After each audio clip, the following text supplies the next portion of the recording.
இப்போ வந்து உங்களுக்கு சவுசவுக்கா காமிக்க போகிறேன் நண்பர்களே, மிஸ் பண்ணாமல் பாருங்கள். பாருங்கள், உள்ளே வந்துட்டோம். இதை பாருங்கள் எவ்வளோ பெரிய சவுசவுக்கா இருக்குன்னு. இந்த சவுசவுக்கா வந்து பார்த்திங்கன்னா வந்து சாம்பார், புளிக்குழம்பு, இந்த கறி குழம்பு இந்த மாதிரிலாம் யூஸ் பண்ணுவாங்க. ரொம்ப நல்லாயிருக்கும். இது வந்து நீர்க்காயின்னு சொல்லுவாங்க. இந்த காய்கறியை ரொம்ப அருமையான சவுசவுக்கா பந்தல் அது.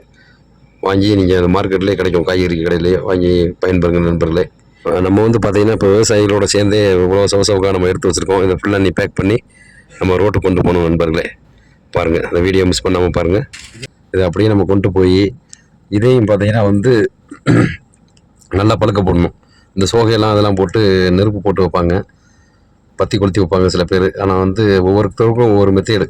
இது வந்து பார்த்திங்கன்னா அவ்வளோ ஒரு டேஸ்ட்டாக இருக்கும், மலை வாழை. அதனால் வந்து இப்போ நம்ம ரோட்டு கொண்டு போகணும் நண்பர்களே. அதான் தூக்கிட்டு விவசாயியை எவ்வளோ கஷ்டப்பட்டு தூக்கிட்டு வராங்க. நெக்ஸ்ட் வீடியோவில் மீட் பண்ணுவோம். லைக் பண்ணுங்கள், ஷேர் பண்ணுங்கள், கமெண்ட் பண்ணுங்கள். நன்றி, வணக்கம்.